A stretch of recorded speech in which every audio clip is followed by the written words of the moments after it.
honoré de votre présence ce point de presse qui s'inscrit dans la logique et la marche normale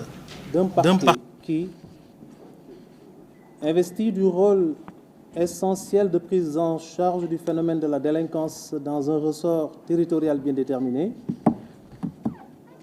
doit assumer la plénitude de ses attributions à chaque fois qu'un événement majeur interpelle la conscience populaire et l'opinion publique qui, légitimement, dispose de ce droit sacré et inaliénable de demander des comptes aux acteurs d'une justice au nom de qui elle est rendue. Cet exercice, auquel je compte me livrer devant vous cet après-midi, repose fondamentalement sur l'article 11 du Code de procédure pénale du Sénégal, qui dispose, je le cite, « Sauf dans les cas où la loi en dispose autrement, et sans préjudice du droit des tiers, la procédure au cours de l'enquête et de l'instruction est secrète.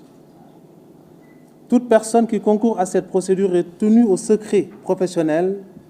dans les conditions et sous les peines de l'article 363 du Code pénal. Toutefois, pour prévenir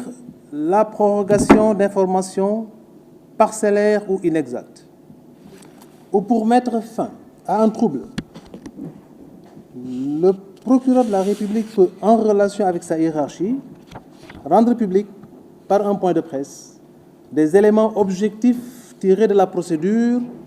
ne comportant aucune appréciation sur le bien-fondé des indices ou charges retenues contre des personnes mises en cause. » Fin de citation. Dans ce contexte d'une justice sollicitée de toutes parts et objet de toutes les convoitises à raison ou à tort, mais surtout en raison du rempart qu'il constitue dans la solidification de tout état de droit et la consolidation des axes majeurs d'une République crédible, le procureur de la République près le tribunal de grande instance hors classe de Dakar que je suis, estime opportune la tenue de ce point de presse avec comme seul objectif de rechercher à rétablir la vérité, mais aussi à restaurer, ne serait-ce qu'à titre posthume, la dignité d'un jeune concitoyen très tôt et très subitement arraché à l'affection d'une famille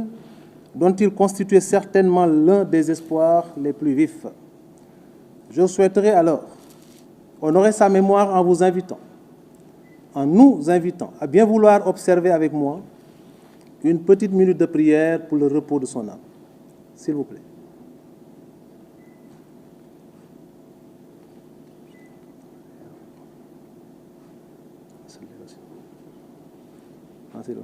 والهدي إلى صراطك المستقيم واغفر له وارحمه وعافيه واعف واكرم نزله ووسع مدخله واغسله بالماء والثلج والبرد ونقهم من الذنوب والخطايا كما نقيت الثوب اجعله دارا خيرا من داره واهلا خيرا من اهله وزوجا خيرا من زوجه وله الخل الجنه واحسن اللهم انزل على قبره الضياء والنور والفسقة والصفح حتى يكون في بطن الهدي عنده امر. Merci. Mesdames, Messieurs, la journée du 9 février 2026 restera à jamais gravée dans les pages les plus sombres d'une histoire que nous avons en partage. Ce qui s'est passé ce jour-là et qui concerne certains éléments de notre vaillante et valeureuse police nationale, il faut le dire, mais aussi une infime partie de notre jeunesse estudiantine, a pu donner l'impression aux uns et aux autres qu'on a opté de troquer ce manteau séraphique dont sont drapés normalement celles et ceux qui constituent l'espoir de toute une nation contre les habits d'individus peu consciencieux des enjeux du moment,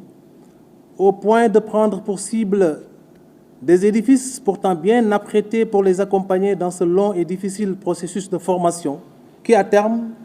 devrait les élever à des niveaux de responsabilité fort appréciables. C'est une impression qui a pu être suscitée par ce qui s'est passé malheureusement dans cette journée du 9 février. Je l'ai dit, heureusement que c'est une infime minorité, et certains d'entre eux, pour avoir conceptualisé, planifié, organisé, saccagé et fait saccager à tout va, ont été arrêtés, gardés à vue, conduits au parquet de Dakar et seront certainement confiés en juge d'instruction qui se chargera d'approfondir les investigations. Dès demain, ils seront certainement présentés à ce magistrat instructeur suivant les mécanismes classiques et procéduraux de saisine de ces autorités d'instruction. Pour ce qui concerne certains éléments relevant d'un corps d'élite qu'est la police nationale, qui, dans un moment de crise,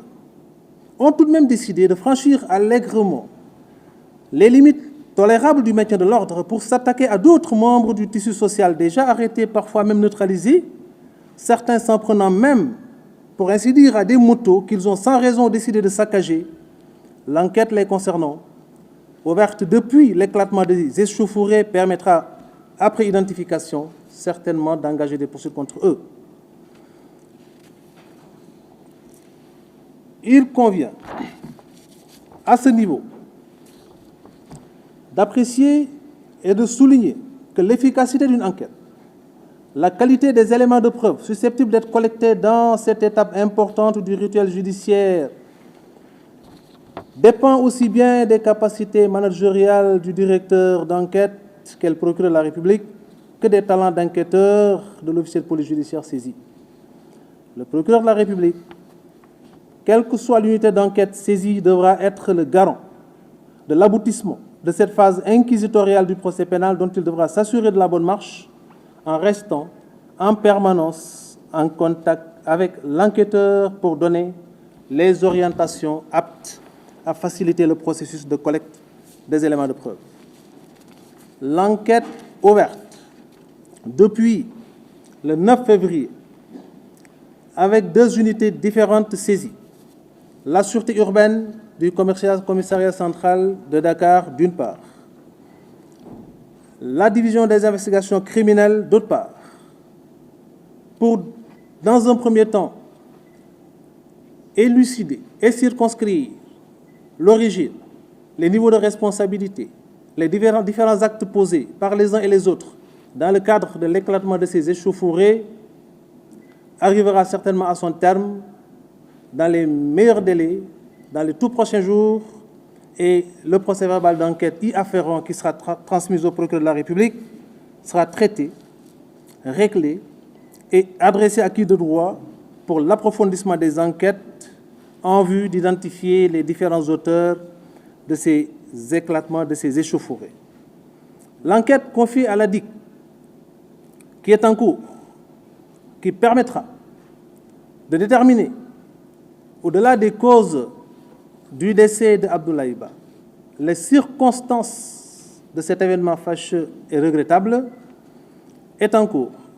et permettra à terme d'identifier ceux qui, à un moment ou à un autre, à un niveau ou à un autre, ont eu à poser un acte quelconque, dans le sens qui a pu produire ce résultat dommageable, seront identifiés, entendus, installés éventuellement et poursuivis. Donc ce 9 février, j'ai ordonné l'ouverture de ces enquêtes, plus spécifiquement celles concernant le décès de l'étudiant Abdoulaye Ba, survenu à la suite de ces affrontements entre les étudiants et les forces de l'ordre. Les investigations ont été ciblées vers l'audition du personnel médical, les agents de sécurité du COUD, certains étudiants, certains gradés de la police nationale qui avaient en charge la gestion du dispositif et la conduite des opérations. Des constatations matérielles sur le campus social ont été effectuées. Les éléments de vidéosurveillance résultant des images capturées par des sources ouvertes, tout comme celles fixées par le Centre national de vidéosurveillance, ont été exploités et ont pu constituer les axes majeurs des investigations qui, jusque-là, ont été menées par la division des investigations criminelles. Au titre des dépositions, des médecins ont été entendus au niveau du centre médico-social du COUD, qui ont pu nous édifier sur les circonstances dans lesquelles le corps d'Abdoulaye Ba a pu être évacué au niveau de ce service. Des agents de sécurité du COUD ont été entendus pour nous édifier sur les circonstances dans lesquelles ils ont été informés du décès et le rôle qu'ils ont pu jouer aussi bien dans les premiers actes de secours que dans l'évacuation du corps de ce jeune étudiant au niveau du centre médico-social du COUD. Des colocataires, autrement appelés voisins de chambre, de la victime ont été entendus et ont pu nous édifier sur ce qui a pu se passer dans la chambre quelques heures, quelques moments avant ce moment fatidique, ce moment de drame, ce moment regrettable qui a pu plonger le Sénégal dans un deuil et qui restera à jamais gravé, encore une fois, dans la mémoire collective. Toutes ces auditions, toutes ces constatations, toutes ces exploitations et toutes les réquisitions ont pu aboutir à permettre de faire un constat. Le constat qui est résulté des résultats de l'autopsie qui a été ordonnée, celui ayant résulté des différentes auditions recueillies au niveau de tout ce personnel dont nous avons donné la liste tout à l'heure. Les résultats qui sont sortis également de l'exploitation des images collectées par parfois des étudiants, d'autres fois par le Centre national de vidéosurveillance, ont pu concourir à nous permettre de retenir une thèse irréfutable à ce stade de l'enquête.